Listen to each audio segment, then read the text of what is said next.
hemos leído en Éxodo en el capítulo 5, y es la oportunidad que Moisés tiene para enfrentar al faraón. Después de muchos cuestionamientos, después de hablar con Dios en reiteradas oportunidades, como ya hemos leído anteriormente, él finalmente convencido va a ejecutar el mandato de Dios. Dios había determinado que él liberaría al pueblo de la esclavitud porque había una promesa que Dios había hecho a Abraham. Así que esa promesa se tiene que cumplir. Se tiene que cumplir, así es que se lo comunica y Dios llama a Moisés, ¿no es cierto? Y lo vimos en el capítulo 3, de los versos 7 al 9, Dios habla con Moisés y le dice que él sacaría al pueblo de Israel desde Egipto. Y no tan solamente le comenta eso, porque Dios es preciso, o sea, no llamó a Moisés para desahogarse con él, sino que lo llama porque además de eso le dice que él sería el responsable, él sería el libertador. A él Dios lo usaría, ¿no es cierto?, para esto. Así que le da instrucciones precisas a Moisés de cómo ocurrirían los hechos. Y Dios, ¿no es cierto?, le precisa y le dice: yo soy el que soy, yo soy el creador del universo, yo soy el que hice todas las cosas. También le deja claro en el capítulo 3 de los versos 19 y 20, le dice que el rey de Egipto se resistiría, pondría resistencia, ¿no es cierto?, porque ese corazón entenebrecido duplicaría su dureza, ¿no es cierto?, y afligiría a tal punto al pueblo de Israel para no dejarle ir. Así es que Dios le señala los escenarios a los cuales se tenía que enfrentar Moisés, pero el plan de Dios era uno solo, porque Dios no tiene plan A, ni plan B, ni plan C. El plan de Dios era sacar al pueblo de Israel, y Él lo iba a hacer. ¿Sí? Él lo iba a hacer. Así es que Moisés había comenzado en la academia de Dios, ¿no es cierto?, ahí en el desierto. Y como todos y cada uno de nosotros, cuando Dios nos llama, hacemos muchas preguntas a Dios. ¿Por qué a mí? ¿Por qué me pasa esto? ¿Por qué estoy viviendo tal y cual cosa? En nuestra ignorancia, y todavía muchas veces dicen: ¿por qué, si Dios tú existe, por qué pasan estas cosas? ¿No es cierto? Ignorando todos los hechos y por qué el mundo está como está, digamos. Cuando conocemos la palabra del Señor nos damos cuenta y entendemos por qué el mundo está como está. Así es que Dios, el creador del universo, que es grande en amor, grande en misericordia, con mucha paciencia, como lo ha sido con cada uno de nosotros, comienza a responder a Moisés cada pregunta que él tenía. Así que el capítulo 4 están las preguntas constantes de Moisés para dejarlo claro y que él sepa y esté convencido que está hablando con el creador del universo, no con Faraón, ni con su suegro, no, está hablando con el creador del universo. Llega al tal punto Moisés, decir: pero ¿cómo? Si yo no, ¿por qué no tomaste otro que? Siempre como queriendo zafar, siempre, ¿no es cierto?, poniendo excusas para no escuchar la voz de Dios. Así que Dios se enoja con él. Le pega como un palmazo.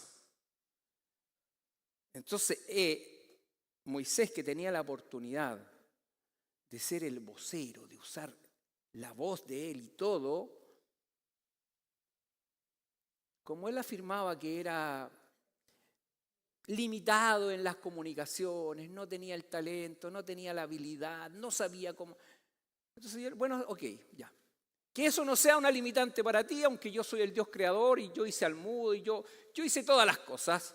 Por lo tanto, voy a ocupar a tu hermano Aarón. Tu hermano Aarón va a ser el que va a ser tu vocero y yo voy a poner mis palabras en tu boca, Moisés, pero tú en la de tu hermano, y de esa manera las cosas van a funcionar. Así es que él habla con su suegro, ordena, ¿no es cierto? Como lo vimos la vez pasada, él ordena todo, ordena, ¿no es cierto? Él tenía un trabajo, recuérdense que era el pastor de ovejas.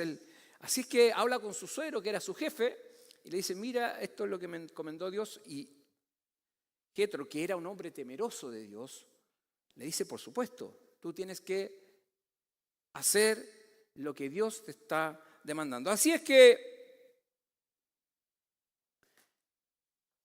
comienza, ¿no es cierto?, la travesía, pero Dios, antes de que él tome, ¿no es cierto?, ya la decisión, le vuelve a precisar en Éxodo 4, capítulo 23, algo que era determinante y lo que iba a pasar. No le dijo en qué minuto, ese es el punto, no le dijo en qué minuto, en qué parte de la situación iba a ocurrir esto, pero le hace una precisión que Moisés parece que después como que se tiende a olvidar. En Éxodo capítulo 4, verso 23 le dice, ya te he dicho que dejes ir a mi hijo. Esta era el diálogo, o sea, lo que Dios le estaba transmitiendo a Moisés, que debía decírselo a Faraón. Ya te he dicho que dejes ir a mi hijo. Cuando está hablando de hijo, son todos los hijos que Dios había predestinado que sería su pueblo. Dice, para que me sirva, mas no has querido dejarlo ir. Está refiriendo al faraón. Entonces le dice, he aquí yo voy a matar a tu hijo, tu primogénito. Esa es una frase crucial, porque después, pasado el tiempo, vemos que esto ocurre. Así es que tenía que quedar claro que Dios es el que llama, ¿sí? Dios es el que llama. Él es el quien elige, ¿no es cierto? Y Él es fiel a su palabra. Él es fiel a su palabra. Lo que Él dijo, Él lo cumplirá. Así es que terminábamos el capítulo anterior, el capítulo 4, donde la primera conversación, a quienes primero tenía que referirse y conversar Moisés, era a los ancianos de Israel. Había una cultura donde el anciano tenía autoridad, ¿no es cierto?, sobre el pueblo. Anciano era la persona más madura, más sabia, ¿no es cierto? Y esa es la instrucción que da Dios. No le dice toma a los príncipes de cada una de las tribus, el más robusto, el más joven, el más intelectual. No. Se dirige a los ancianos. Y los ancianos, Moisés le mostró las maravillas, las señales que Dios le había dado. Por lo tanto, lo que ocurre acá es que ellos le creen el mensaje, porque el mensaje venía de Dios. Así es que así entramos entonces al mensaje de esta mañana. Y en este capítulo Dios nos enseñará 4 cosas. Y si yo tuviera que titularlo, a esto le pondría, a este mensaje, a este sermón, Dios es fiel a su palabra. ¿Sí? Dios es fiel a su palabra. Y en esto vamos a ver 4 puntos que yo quiero compartir con ustedes. Uno es el estado de esclavitud del ser humano y la perspectiva de su duro corazón. ¿Ah? El estado de esclavitud del ser humano y la perspectiva de su duro corazón. Porque el corazón del ser humano es duro ante Dios. Segundo, el príncipe de este mundo quiere destruir la obra de Dios. La maravilla, la gran obra de Dios somos usted y yo. Porque a diferencia de toda la creación, nosotros fuimos hechos a imagen y semejanza de Dios. Y eso es lo que Satanás quiere destruir. Es ahí donde está apuntando su poder destructivo. 3, fíjese que vamos a ver el desaliento del creyente frente a hechos, ¿no es cierto?, que nos hacen dudar si Dios de verdad tiene el control o la autoridad. Situaciones que nos pasan y que le pasó al pueblo de Israel. Y 4, esto para fortalecer que Dios tiene el control. Y Jesucristo nos hizo libres. Amén. Amén. Entonces comenzamos. El Señor me dé la gracia, la sabiduría y a usted sus oídos, ¿no es cierto?, puedan extraer lo que Dios quiere hablar para su vida. Porque no nos olvidemos que esta es una relación personal con Dios. Dios quiere tratar con usted, no con la colectividad. Este no es un colectivo, no es donde nosotros vamos a tomar acuerdos, ¿no es cierto? Y en función de eso, cada uno va a tener los derechos que la comunidad resuelva. No, esta es una relación íntima con Dios. Nosotros nos reunimos acá porque somos pecadores unidos. Que el Señor nos ha llamado por misericordia y Él nos ha dado una instrucción. ¿Cierto? Dice, congregaos, ¿sí? No dejéis de congregados como algunos tienen por costumbre.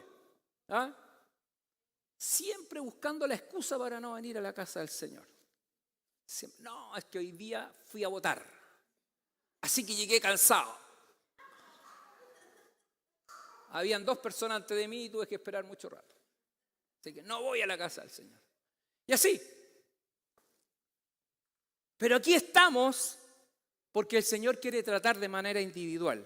Y la palabra del Señor es como una espada de doble filo que penetra hasta lo más profundo de nuestros corazones. Así es que el primer punto entonces que vamos a tratar es el estado de esclavitud del ser humano y la perspectiva del duro corazón que tenemos. Entonces, lo primero, a través de este relato, a través de lo que hemos compartido en la Sagrada Escritura, porque esto pareciera que fue una historia que estamos leyendo, pero Dios se tomó el tiempo de dejar escrito esto por algo. Hay una razón. Esto tiene un propósito. Y una de las cosas que vamos a ver es el ser humano en esclavitud, y que lo refleja muy bien lo que hemos estado compartiendo. Dios había establecido un tiempo de liberación para su pueblo y ese tiempo había llegado. Ese tiempo había llegado. Pero, ¿cuál era la condición de su pueblo? Aquellos que Él había, desde la eternidad, había predestinado para que fueran este pueblo escogido. Si nosotros miramos el texto, ¿no es cierto?, lo que hemos compartido ya después que hubo un cambio en el reinado de Egipto, ¿no es cierto?, asume un faraón el cual afligió al pueblo de Israel. Ellos estaban en plena servidumbre, trabajando de sol a sol en la fabricación de ladrillos, ¿no es cierto? Estaban metidos entre los hornos, entre la arcilla, entre la paja, ¿no es cierto?, ahí, y viviendo como esclavos, ¿no es cierto? Y esto es una representación de la condición de todo hijo de Adán. Porque por Adán entró el pecado al mundo y por el pecado la muerte. Y la muerte fue traspasada a todos los hombres. Eso lo dice el libro de Romanos. Así es que esa es la naturaleza del ser humano.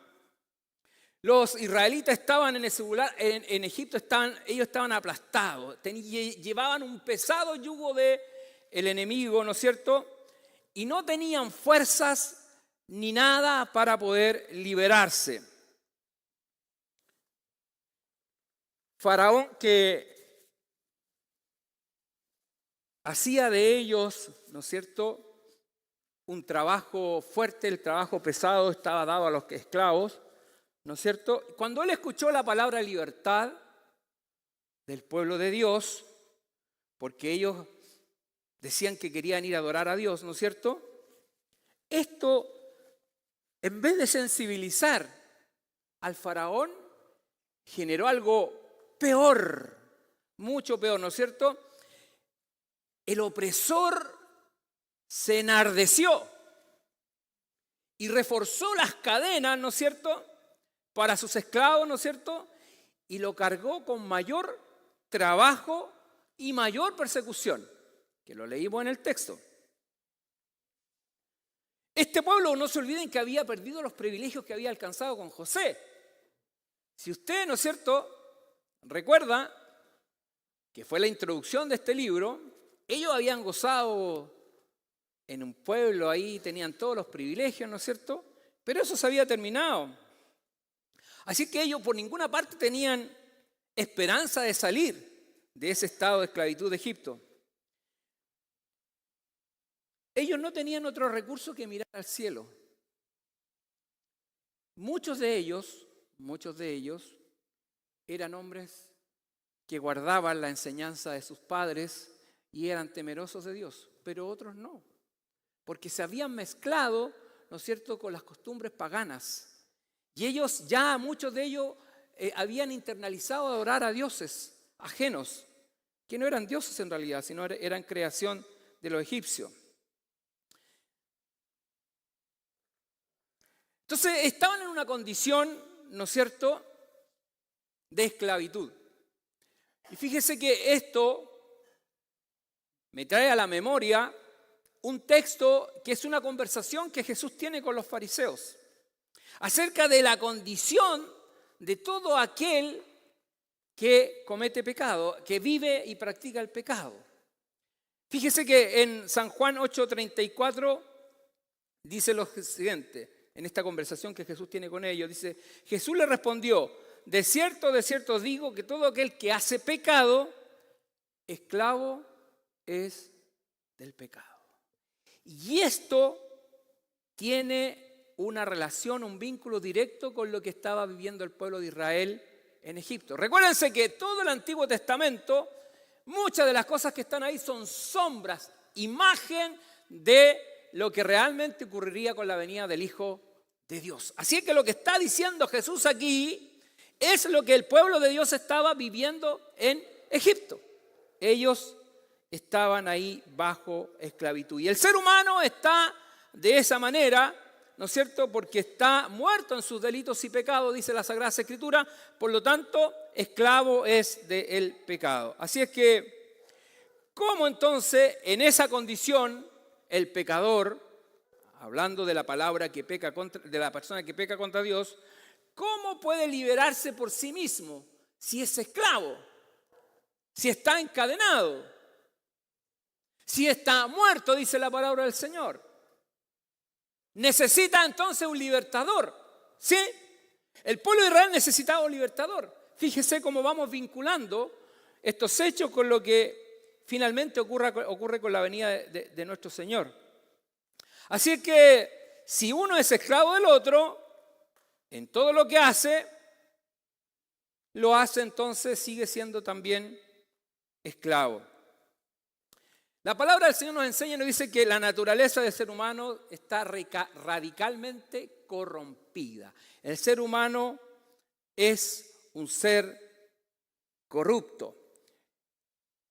Y el estado del ser humano, si usted después quiere revisarlo, si no está tan convencido de lo que yo le estoy diciendo, lea Romanos 1. Lea el capítulo de Romanos 1, pero no lea la primera parte nomás.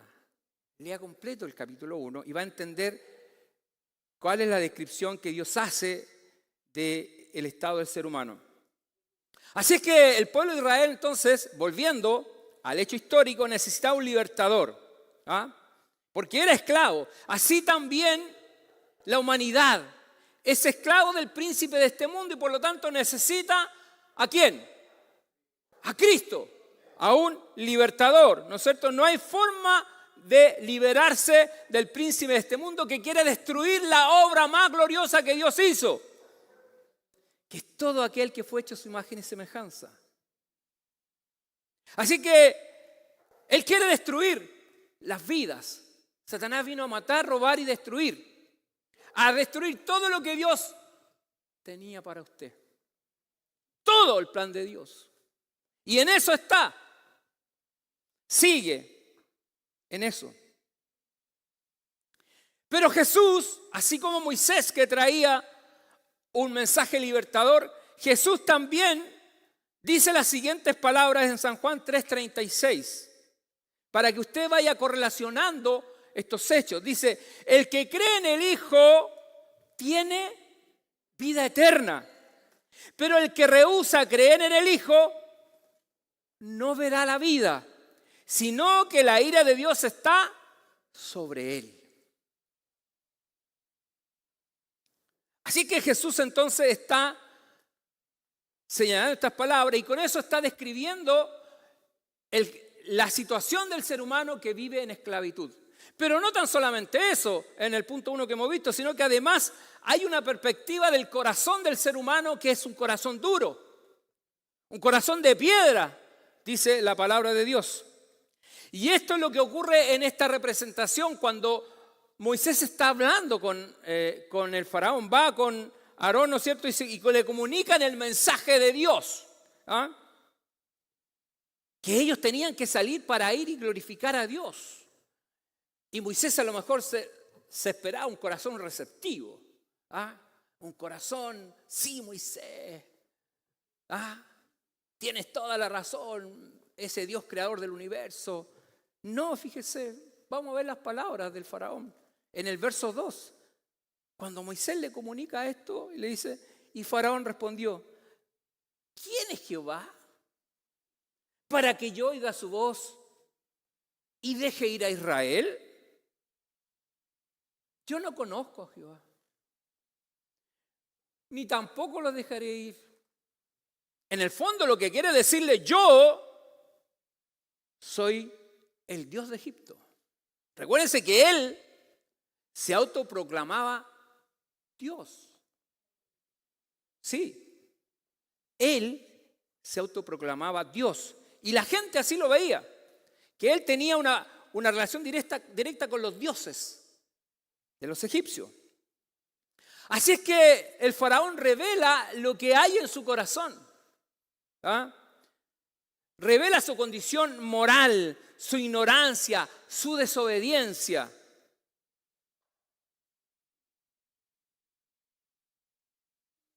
Porque si uno mira los cielos, uno así dice, los cielos cuentan la gloria de Dios. El universo anuncia ¿qué? La obra de sus manos. Hay un creador. Pero el faraón, parejito así.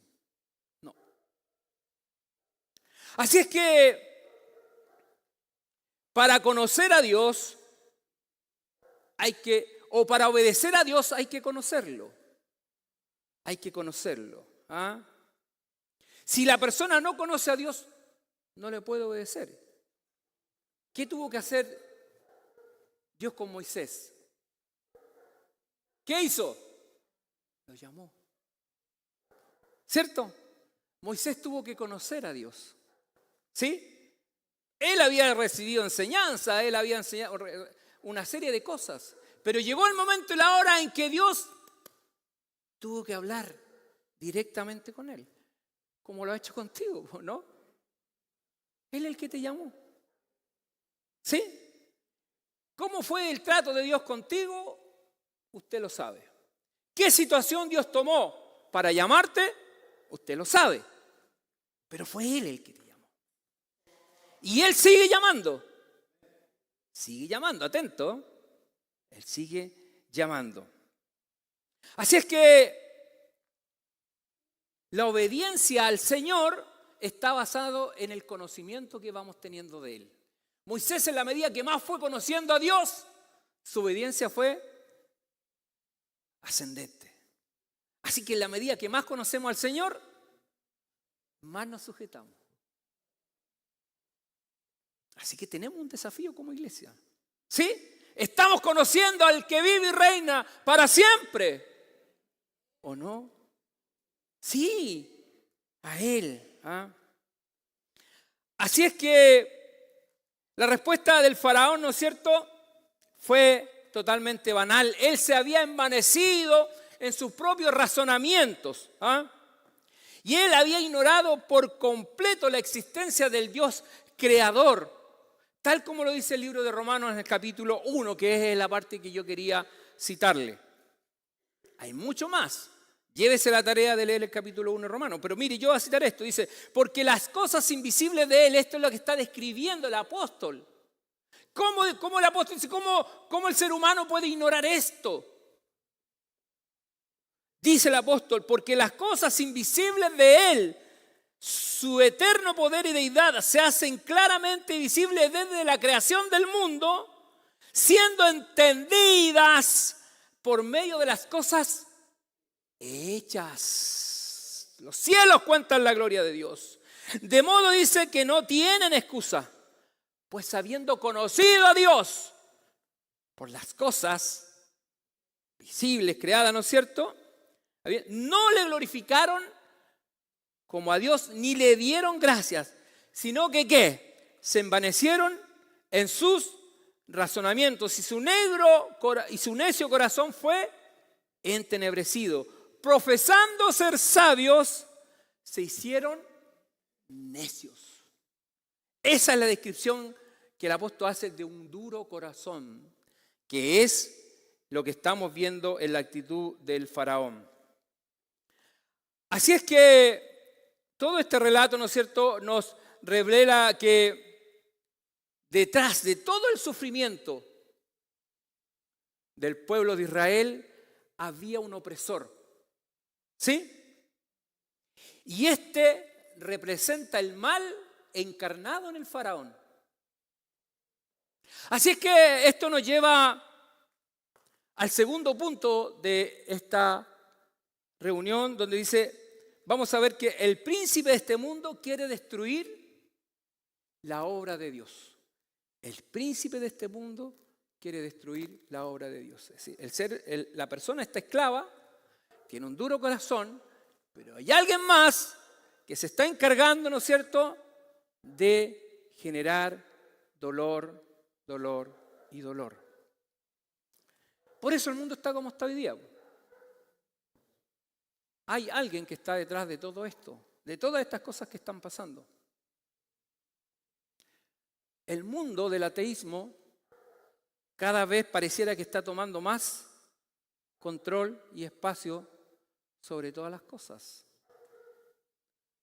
Pero no me voy a adelantar. Vamos a pasar por el punto 2 primero. El príncipe de este mundo quiere destruir la obra de Dios. Así es que fíjese que Moisés, que lleva el mensaje de Dios en el verso 3, le dice, y ellos dijeron, cuando el faraón dice, ¿quién es Jehová? ¿Quién es? Moisés, que viene como aleonado, ¿no es cierto? Y dice, y ellos dijeron, el Dios de los hebreos no ha encontrado. Iremos pues ahora camino de 3 días por el desierto y ofreceremos sacrificio a Jehová nuestro Dios, para que no venga sobre nosotros con peste o con espadas. Así es que Moisés y Aarón insistieron que era Dios que los había encontrado, que Dios los estaba llamando. Así que era necesario ir al desierto y ofrecer sacrificio de alabanza, porque de otra manera la mano de ese Dios se volvería contra ellos. Pero en esta instancia, en ese momento es que está escuchando el mensaje de Dios, ¿no es cierto? Aparece el hombre fuerte. Aparece el emperador de un reino que es figura del reino de las tinieblas. El personaje que se autodenomina Dios de los egipcios y de todos los pueblos conquistados. ¿Qué hizo Faraón? Fíjese que no solamente le negó la oportunidad de ellos de salir, porque le cerró las puertas. Le negó la oportunidad de ellos de salir al desierto y adorar al creador del universo, por ni un motivo. No solamente hizo eso, sino que además duplicó la carga de trabajo a ellos. Los afligió mucho más todavía. Así es que lo que parecía esperanzador para Israel, en un momento se transformó en mayor sufrimiento y desesperanza. Eso es lo que pasó. Fíjese, los versos 13 al 14 dice, y los cuadrilleros los oprimían diciendo, acabad vuestra obra, la tarea de cada día en su día, como cuando os daba paja. Y azotaban a los capataces de los hijos de Israel que los cuadrilleros de Faraón habían puesto sobre ellos, diciendo, ¿por qué no habéis cumplido vuestra tarea de ladrillos ni ayer ni hoy, como antes? Es que era obvio. Si antes los tenían, ¿no es cierto?, bajo servidumbre, exigiéndoles tareas precisas, porque los egipcios eran mandados a hacer para planificación. La producción, cuánto tenían que producir y todo. Acuérdense que son los padres de las matemáticas. ¿Sí? ¿Recuerdan o no? Los de geometría. 3,1416. ¿Le recuerda eso, no, a alguien? Matemáticas puras, lo bueno para las matemáticas que hay acá. ¿Hay algunos? Bien. Es pi, sí, pi. Entonces, el propósito de este emperador, que es el emperador de las tinieblas, con lo que lo compara después en el Nuevo Testamento, ¿no es cierto?, era mantener al pueblo de Israel en esclavitud, a como dé lugar, ¿no es cierto? Y nadie lo podía hacer cambiar de parecer a este emperador, al príncipe, al rey, al faraón. Pero el mensaje de Dios para el faraón había sido claro, ¿no? Había sido claro, deja a mi pueblo ir de este reino de esclavitud y miseria. Deja a mi pueblo ir. Estaba la palabra, ¿no es cierto?, de Dios dicha a Moisés. Por un lado, estaba la palabra de Dios dicha a Moisés, y por otro lado estaba la palabra del faraón dicha a Moisés. Están las dos. Dios le había dicho a Moisés que iba a libertar a su pueblo, y faraón le había dicho a Moisés que él no dejaría ir al pueblo de Israel. Pregunta, ¿cuál de las dos palabras iba a prevalecer? ¿Cuál? La de Dios. ¿Sí? ¿O me dejó con la duda usted? Me dejó medio dudoso, así como que lo vi pensando. Estaba la palabra de Dios, que la instrucción que le dijo a Moisés que él liberaría a su pueblo, pero por fidelidad a su palabra, por lo que él le había prometido ¿a quién? A Abraham. Así que Dios estaba la palabra de Dios. Moisés la tenía acá, y por acá tenía la palabra del faraón que le dijo, no dejaré salir al pueblo de Israel. ¿Ve? Como el ángel bueno y el ángel malo. Y ahí estaba la palabra de Dios pesándose con la palabra del faraón. Pregunta de nuevo. ¿Prevalecerá la palabra de Dios o la palabra del faraón? La palabra de Dios. Muy bien, la palabra de Dios.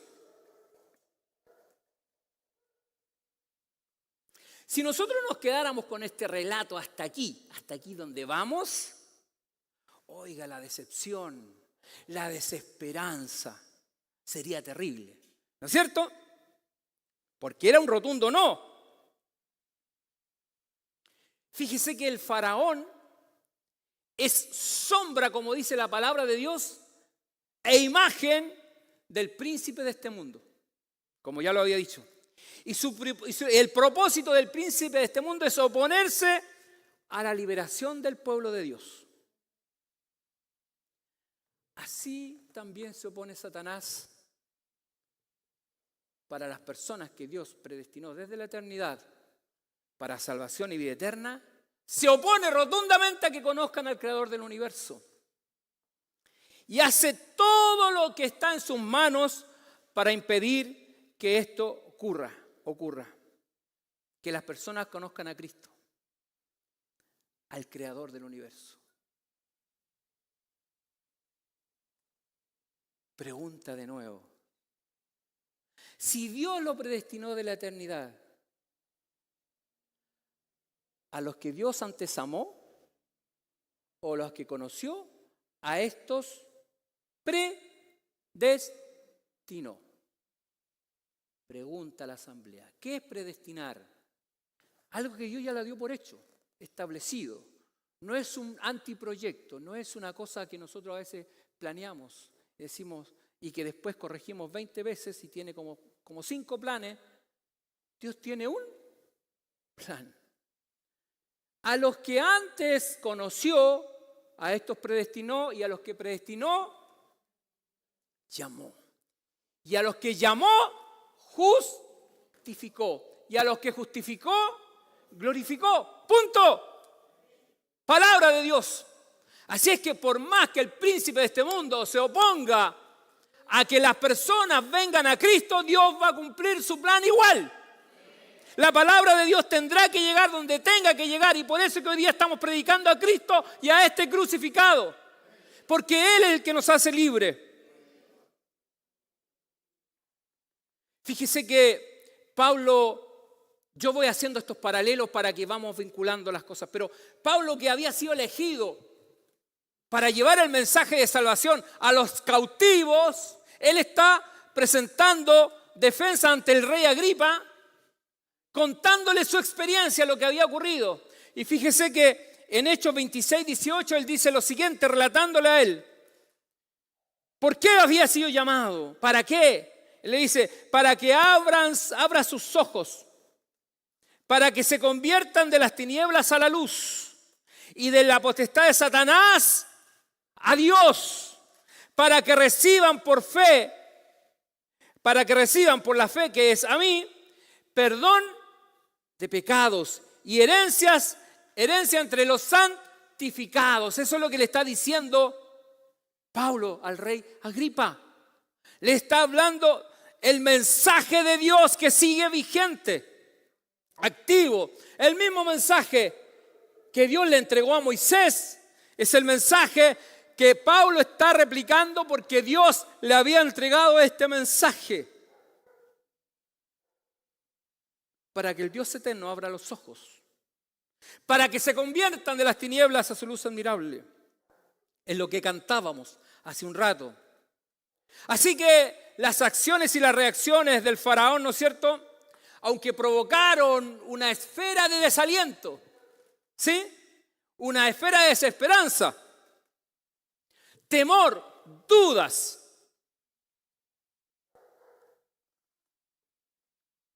porque así quedaron, po. Todo parecía presagiar que la cosa venía mal, muy mal. Pero esto nos lleva al punto 3 de esta hora. El punto 3 nos lleva, ¿no es cierto?, a ver el desaliento del creyente frente a los hechos, los cuales nos hacen dudar si Dios tiene el control y la autoridad de todas las cosas. Porque los hechos ya están claros, escucharon la sentencia del faraón.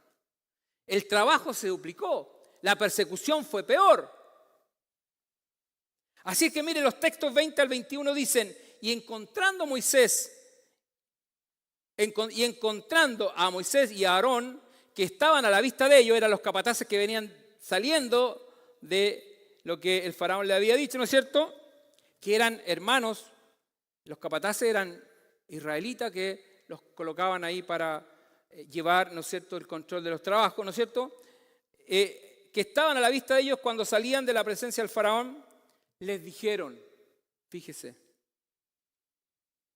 mire Jehová sobre vosotros, porque aquí La desesperanza era completa.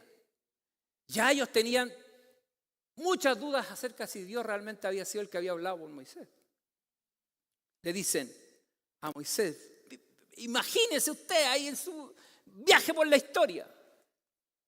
Estos hombres tenían razón en lo que estaban diciendo, porque lo estaban mirando de la mirada humanista. Dice, le dijeron, mire Jehová sobre vosotros y juzgue, pues nos habéis hecho abominables delante del faraón y de sus siervos, poniéndole la espada en la mano para que nos maten. Esa fue como la conclusión de aquellos hombres, que para ellos había llegado el final de todas las cosas. Esto era peor.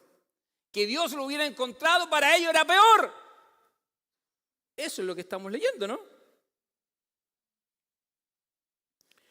Como les decía, los capataces eran personas que habían sido elegidos por los egipcios, pero a la vez eran del pueblo de Israel, ¿no es cierto? Y que ellos organizaban el trabajo de sus hermanos hebreos, ¿no es cierto? Ellos estaban ahora siendo azotados porque no podían cumplir con la tarea. Y no solamente los capataces, sino que también los que trabajaban. Todos estaban sufriendo mucho más.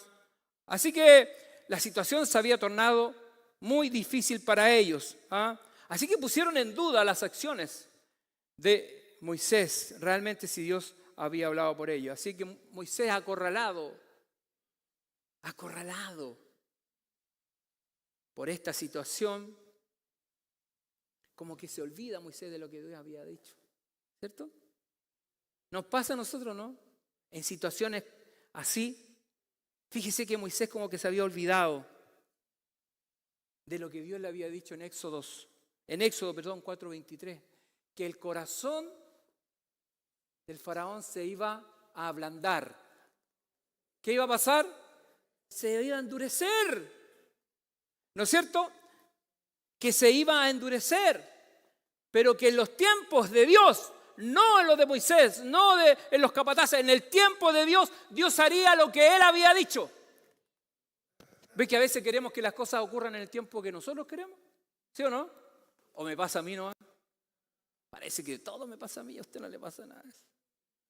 A usted también, pues queremos que Dios haga en los tiempos nuestros. Si Dios tiene sus tiempos ya clarísimos y tenía los tiempos para esto, pero Moisés estaba afligido, así que se había olvidado.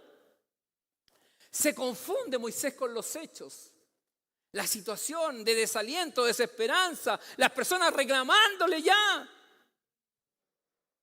Y Moisés en los versos 22 al 22 dice, versos 22 y 23,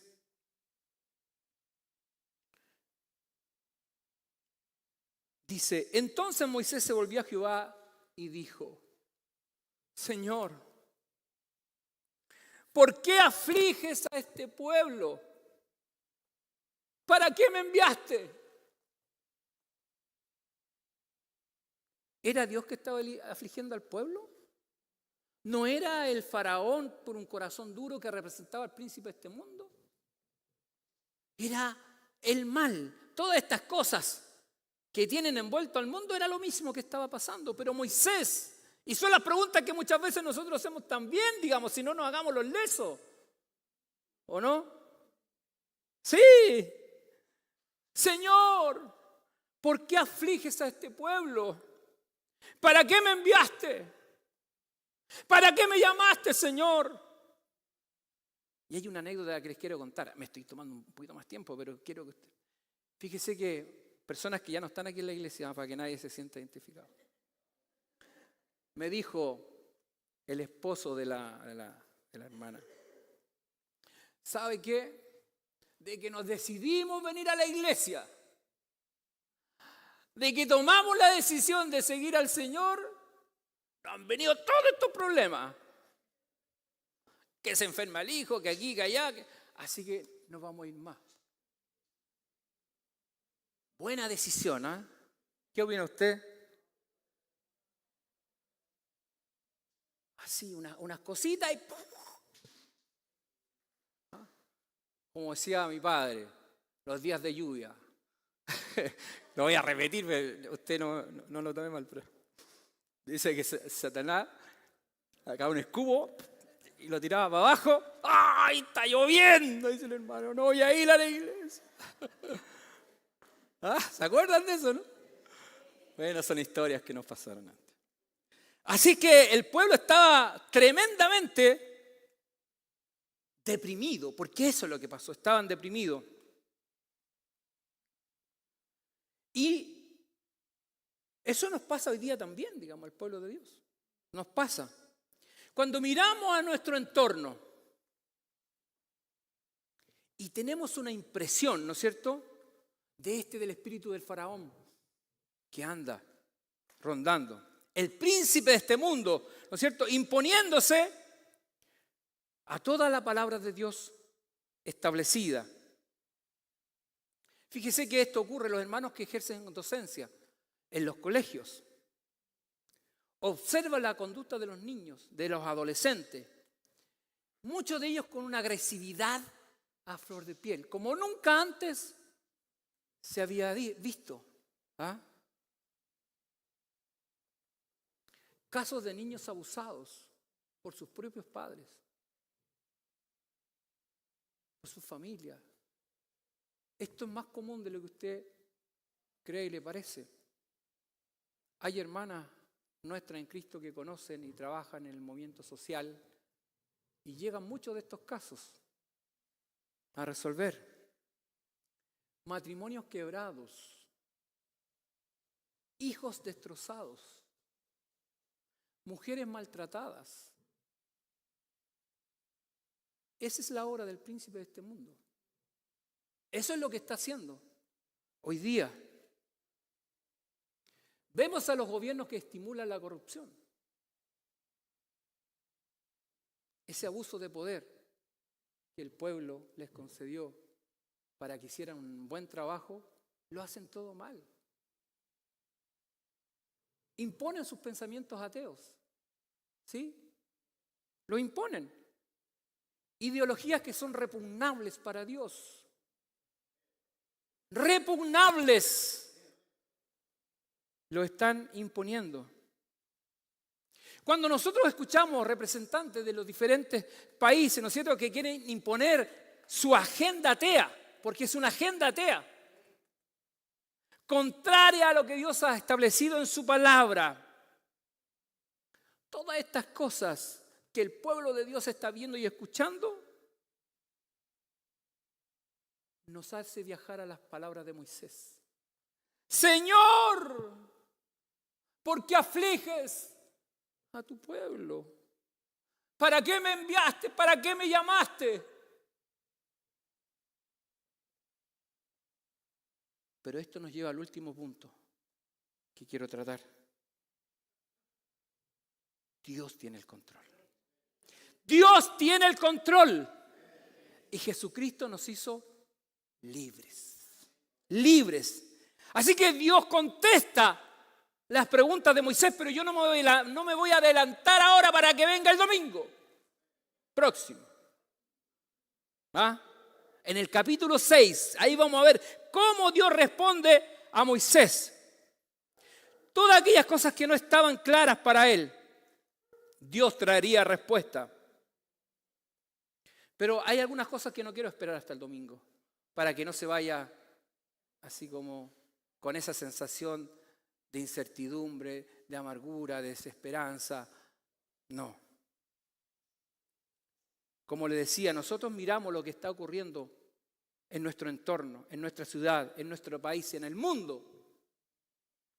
Y esto podría generarnos un estado de desesperanza abrumador. Pero ¿sabe lo que nos dice la palabra del Señor en el Salmo 146, versos 3 y 4? Usted que tiene los ojos puestos en su candidato porque él va a cambiar la realidad de Melipilla. ¿Sí? Mire lo que dice la palabra del Señor. Atento. Salmo 146, 3 y 4 dice: no confiéis en los príncipes, ni en hijo de hombre, porque no hay en él salvación, pues sale su aliento y vuelve a la tierra.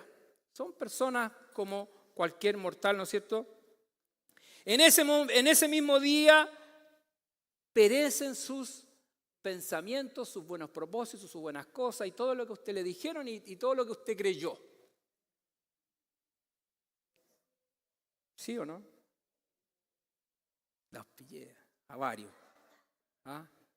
Vota por mí. Yo te aseguro que la maldad de Melipilla se va a terminar. Mira.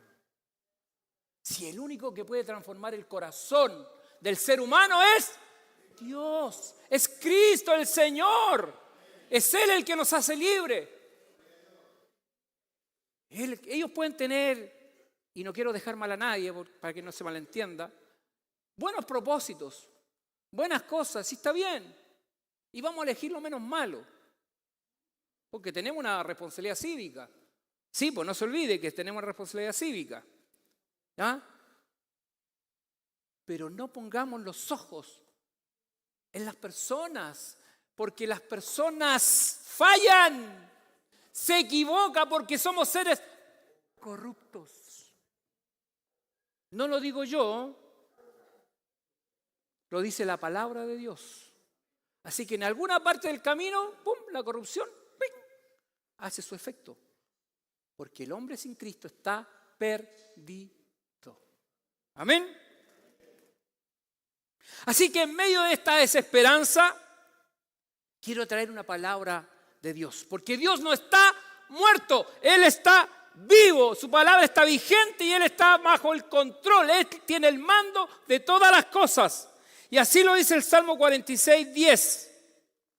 Estad quietos, dice el Señor, y conoced que yo soy Dios. Seré exaltado entre las naciones, enaltecido seré en la tierra. Jehová de los ejércitos está con nosotros. Nuestro refugio es el Dios de Jacob. Él es nuestra fortaleza, Él es nuestro refugio. Dios es el que transforma al ser humano. Dios es el que cambia. No hay corazón duro que se resista al poder y al amor de Dios cuando Él llama. Dios es el que toca, Dios es el que transforma. Jesús es el que venció en la cruz del Calvario. Él dio su vida en la cruz. Él cargó nuestros pecados. Él cargó tus pecados. Él nos hizo libre para que hoy tengamos paz, tranquilidad, para que nuestro corazón viva con una esperanza permanente y recurrente, porque nuestros ojos tienen que estar puestos en Cristo, el Señor, no en los hombres. Él dijo que volvería por su iglesia y Él volverá. Cristo volverá. Él viene por su pueblo, viene por su iglesia. Así es que cuando te venga el desaliento, cuando te venga la desesperanza, cuando la situación que estás viviendo quizás sea insuperable para ti, te invito a que leas Romanos 8:18. Pues tengo por cierto que las aflicciones del tiempo presente no son comparables con la gloria venidera que en nosotros ha de manifestarse. Y yo digo que ese día va a ser glorioso, tremendo en la presencia del Señor. Si usted cuando estamos cantando se alegra su corazón y parece que está viajando al cielo, imagínese cuando estemos en la gloria de nuestro Señor. Es Dios el que te sostiene. Es Dios que pone paz en tu corazón. Es Dios que te da el aire que respira y su misericordia se renueva cada mañana para ti. Vives por la misericordia de Dios. Es Dios quien provee para tu mesa. Es Dios el que guarda tu salida y tu entrada de hoy y para siempre. Dios está en control. Dios tiene el control del mundo. Y Dios no está muerto. Todos sabrán que Dios vive. Dice Romanos 14:11, porque escrito está, vivo yo, dice el Señor, que ante mí se doblará toda rodilla y toda lengua confesará a Dios. Ese es el Dios al cual servimos, ese es el Dios al cual adoramos. Él tiene todo el control, en Él sus manos están todas las cosas. Dios había establecido para su pueblo que salieran de la esclavitud con un propósito, para creerle a Él, para adorarle a Él, al verdadero Dios que creó todas las cosas. Y termino con el Salmo 116, versos 12 y el verso 17, para que usted lo medite.